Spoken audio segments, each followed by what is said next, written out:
지난 시간은 예수님께서 공생의 사역에 들어서시면서 공개적으로 첫 번 행하신 기적의 사건을 통하여서 은혜를 받았습니다. 예수님이 처음 기적을 행하신 내용이 무엇이었습니까? 물이 변하여서 포도주가 되게 하신 기적이었습니다. 물로서 포도주를 만들 수가 있을까요? 2000년이 지난 지금도 그런 기적은 없습니다. 과학이 아무리 발달해도 물로서 포도주를 만들 수가 없는 것입니다. 포도주는 반드시 포도주로만 만들어야 되기 때문인 것이죠. 그런데 예수님은 물을 가지시고 포도주를 만드셨는데 그것도 오랜 시간 걸려서 만든 것이 아니고 즉석에서 만들어내셨습니다. 예수님이 이 첫 번 기적을 행하신 곳이 어디라고 그랬죠? 예수님의 고향 나사렛, 정확히 말하면은 가나라고 하는 작은 마을이라 했습니다. 그 마을의 어느 집에서 기적을 행하셨다고요? 사람이 죽은 장례식장에서 한 것이 아니고 돌집에서 한 것이 아니고 무슨 집에서? 혼인집에서 첫 번 기적을 행하셨다고 말씀하여 줬습니다.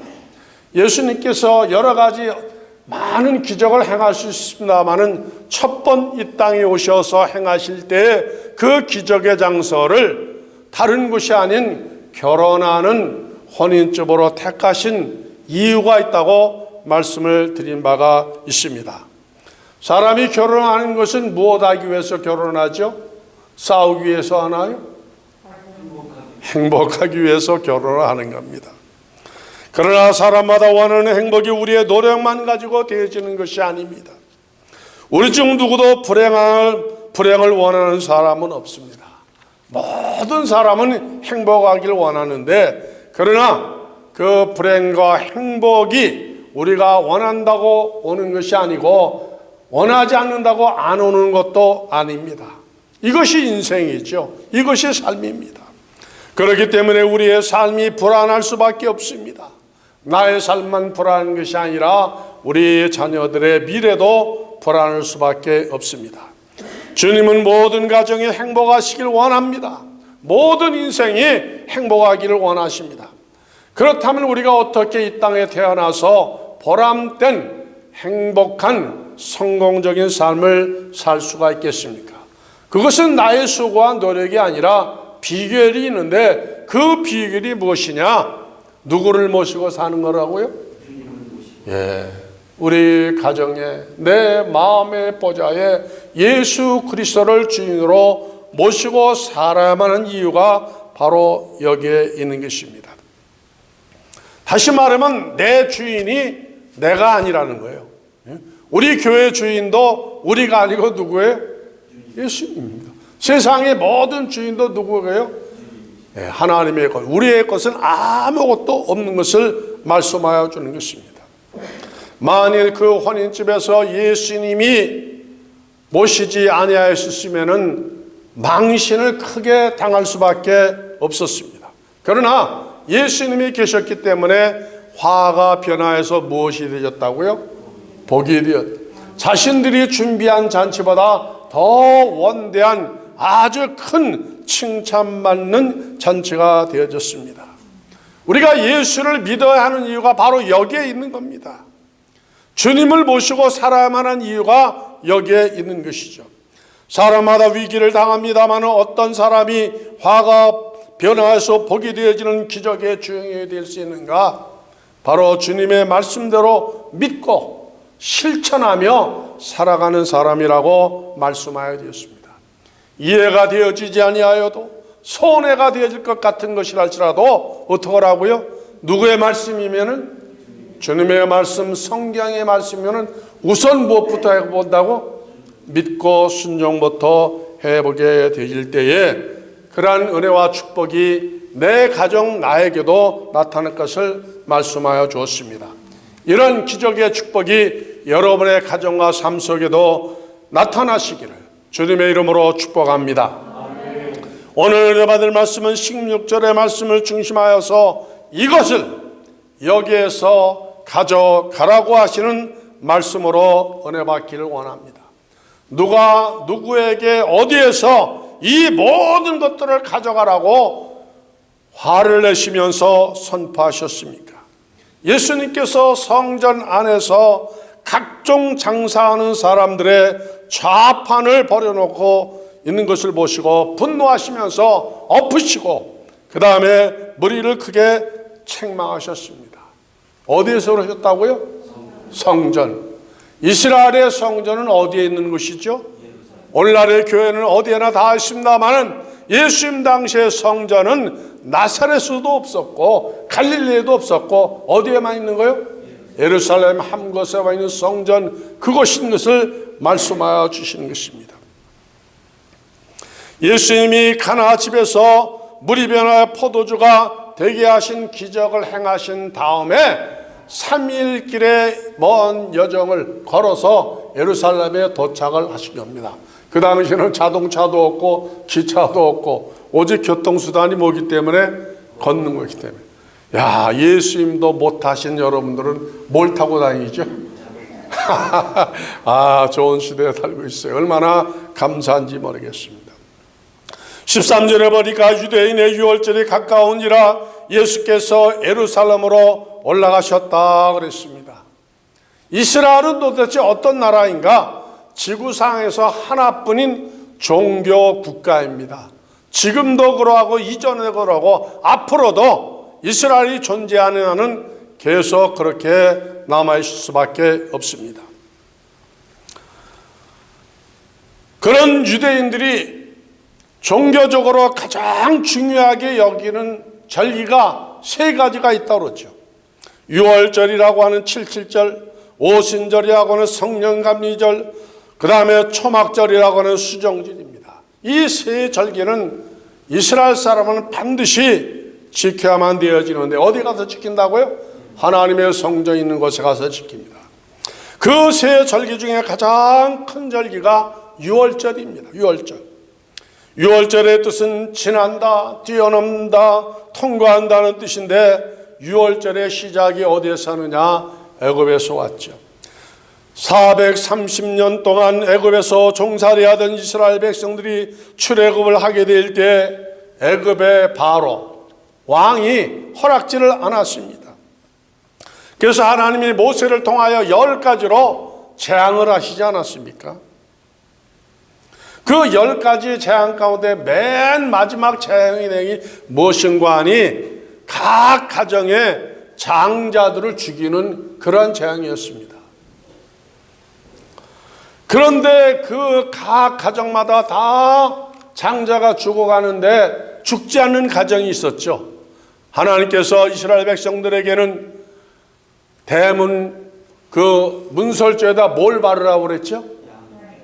예, 피를 바르라고 그랬어요. 피. 박 목사님 말씀하셨습니다만 소피가 될까 안 될까요? 염소의 피는 될까 안 될까요?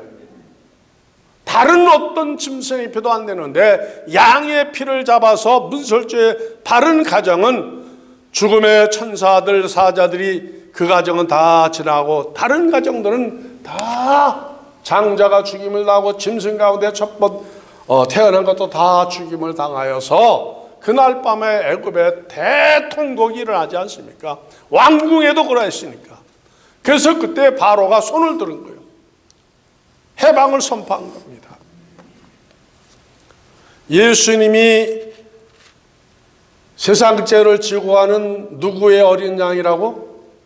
하나님의 어린 양이라고 누가 선포했어요? 세례 요한이 선포한 이유가 양의 피를 의지하면 우리가 구원받는 것도 누구의 피로 구원받는 거라고요? 예수의 피가 아니면은 하나님의 나라에 들어갈 수 없는 것을 말씀하여 주는 것입니다. 그래서 그때 이스라엘 백성들이 이제 430년 동안 노예 생활하다가 해방된 것을 기념하는 것이 유월절인 것이죠. 국가적 해방의 날을 말씀하여 주는 것입니다. 마치 우리가 일본에게 36년 동안 나라를 빼앗겼다가 다시 해방되어진 기념을 무엇을 지키죠? 광복절을 지키는 것처럼 이스라엘의 최대 명절은 우리처럼 36년이 아니고 430년 동안 나라를 뺏겼다는 것은 회복이 불가능한 거예요. 저들이 행할 수 없는 건데 누가 그것을 행하셨다고? 창조의 하나님이 관여하셔서 10가지 재앙을 통하여서 그 나라를 굴복시켜가지고 한 것이기 때문에 이스라엘은 나라, 국가 큰 명절을 유월절을 지키게 되어진 겁니다. 그 유월절 때는 12살 이상 되어져 있는 이스라엘 모든 남자는 다 어디로 가야 돼요? 하나님의 성전이 있는 예루살렘에 가서 이제 그날을 기억하고 축구하며 예배드리는 거예요. 제사 지는 겁니다. 그래서 그 좁은 예루살렘이 그때가 되어지면은 천국에서 몰려든 사람들로 인하여서 인산인해를 이루고 발디딜 틈 없는 그러한 때가 되어지는 것입니다. 그런데 그때 제사의 내용이 무엇이었습니까?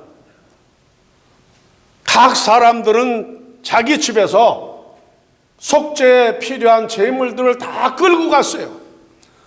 부자는 소를 끌고 가고 좀 여유 있는 사람은 염소를 끌고 가고 그 다음에 없는 사람은 비둘기를 끌고 가고 전부 가져가서 그때는 제사장이 짐승을 다 잡아가지고 피를 뿌려서 속죄를 받았거든요.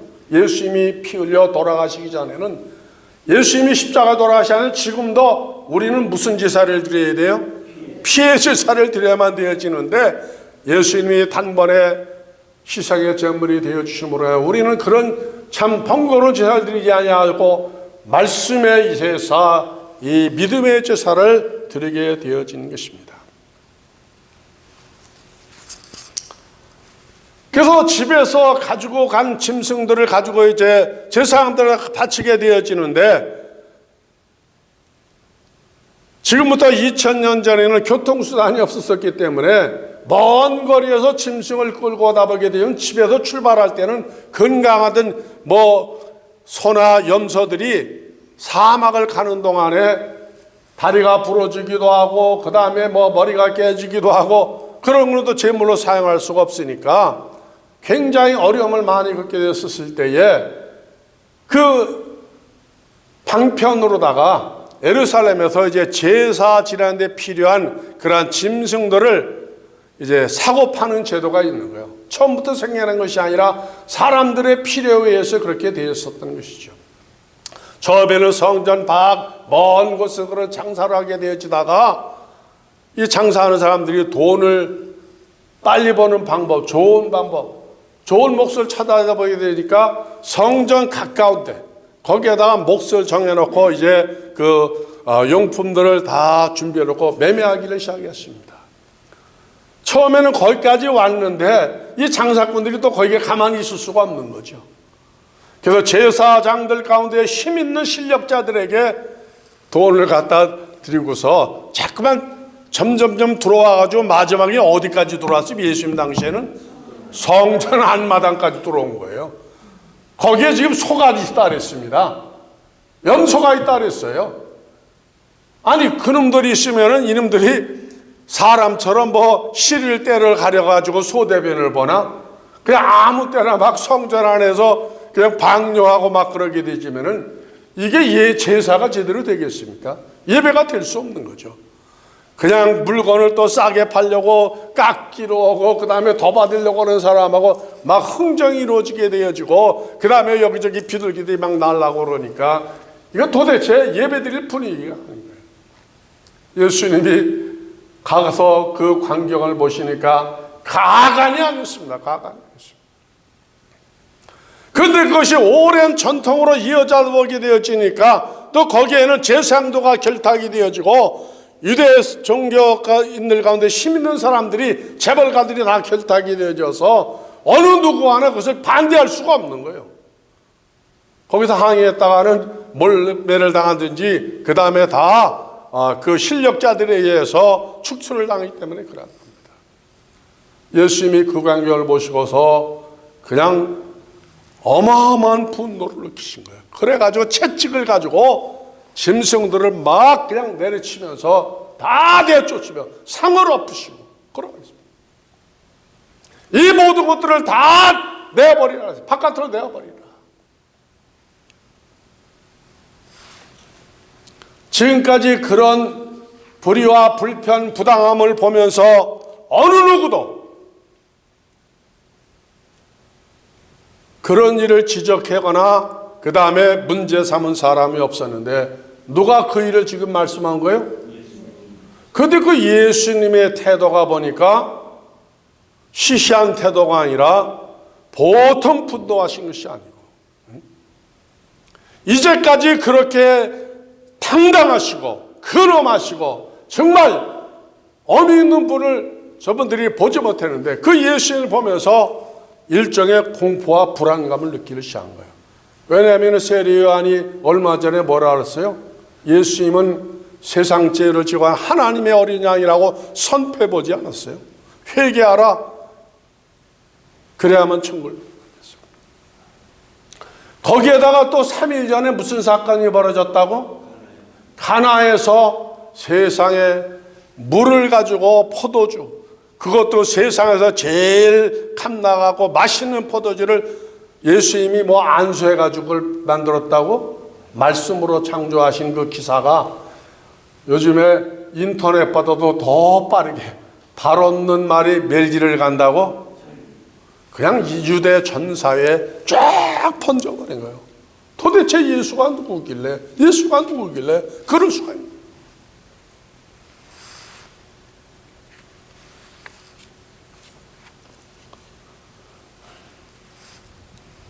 저는 이 성경을 가지고 설교를 준비하면서 예수님이 그때 어떠한 얼굴로 이 말씀을 호통치셨을까 한번 생각을 해봤어요. 미소 짓는 얼굴로 야, 다 끌고 가라 이렇게 말씀 안 하셨을 것 같아요. 가장 큰 소리로 천하를 호래하는 그 소리로 무섭고 떨리는 소리로 그냥 내리치셨던 것입니다. 그런데 그 성전에 그 도도한 서기관과 바리새인들과 그 다음에 대제사장들과 서기관들이 예수님을 대항하지 못한 이유가 뭐냐면은 바로 이러한 이유 때문에 그런 겁니다. 예수님이 만만히 상대할 상대가 아니니까. 그래서 그 종교인들 가운데 대표가 예수님 앞에 나오지 않습니까? 그래가지고 말하는 거죠. 당신이 도대체 이렇게 말하는 근거가 뭐냐? 표적을 달라고 그랬어요. 표적. 다시 말하면은 성전에 대한 그 도전에 대한 책임을 추궁하겠다는 거예요. 책임. 그래서 결국 그들이 예수님을 어떻게 했어요? 마지막에는 십자가에 못 박아 죽인 이유가 유대법 종교법으로 사형원들에게서 죽인 이유가 거기에 있는 것이죠. 18절에 보면은 이에 유대인들이 대답하여 예수께 말하기를 내가 이런 일을 행하니 무슨 표적을 우리에게 보이겠느냐? 표적을 보이지 않으면은 자기들도 힘으로 실력으로 행했다는 거죠. 일종의 협박이고 공갈인 것입니다. 당신이 무슨 권세로 성전을 청결케 하겠다고 하느냐고 이렇게 도전하는 것이죠. 그에 대해서 예수님이 19절에 대답하십니다. 예수께서 대답하여 가라사대 너희가 이 성전을 헐라 내가 사흘 동안에 일으키리라. 저들이 말하는 것하고 예수님이 대답하는 건 완전히 다른 각도예요. 차원이 다른 거예요. 예수님은 무엇을 헐어버리라고? 지금 그 성전을 헐어버리라고 했어요. 그러면은 며칠 만에 세우시겠다고? 사흘 만에. 그랬더니 20절에 유대인들이 말합니다. 이 성전은 46년 동안의 지었건을 내가 3일 동안에 일으키겠느냐 하더라. 주전 20년에 헤롯 왕이 초라하던 성전을 화려하고 웅장한 성전으로 지었습니다. 예수님은 저들이 그 성전을 헐지 못하는 걸 아셨던 거예요. 그리고 예수님이 3일 만에 지시겠다고 하는 것은 그 성전을 말하는 것이 아니라 당신 스스로 3일 만에 죽음에서 부활할 것을 여기에서 말씀하시는 겁니다.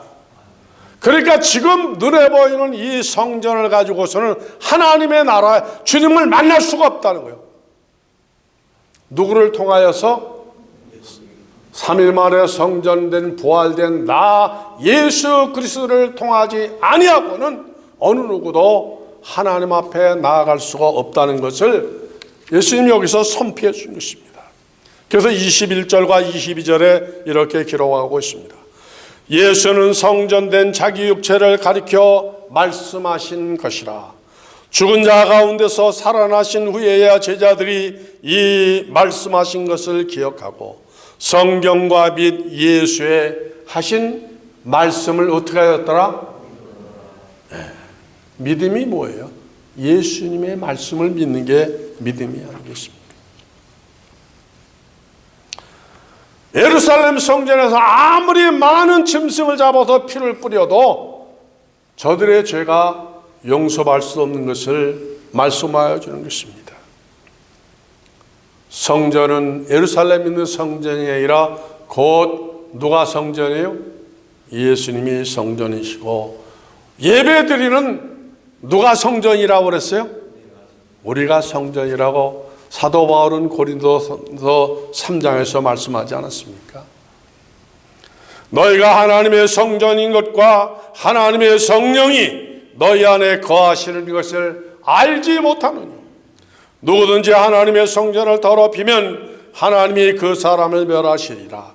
하나님의 성전은 거룩하니 너희도 그러하니라. 예수님이 방문하신 예루살렘 성전은 하나님을 위한 열심이 세상에서 가장 많은 사람들이었지만 저들의 잘못된 열심이 누구를 분노케 한 거예요? 예수님을 분노케 한 거예요. 자신들은 잘하는 줄 알았어요. 하나님을 위한 일을 했습니다. 그러나 결국 그것이 누구를 화나게 했다고요? 그래서 열심도 잘못된 열심은 화를 나오는 거예요.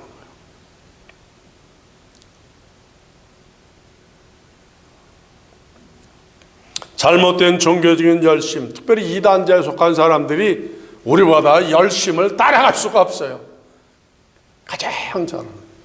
전에 어느 분이 그 이단에 속한 제 주변에 있는 사람이 있어서 그걸 끄집어내려고 내가 엄청 노력을 많이 했는데 안 되더라고. 자기가 어렵다는 거예요. 목사님은 안 된다는 거예요. 자기가 볼 때 믿음의 중량이 떨어진대.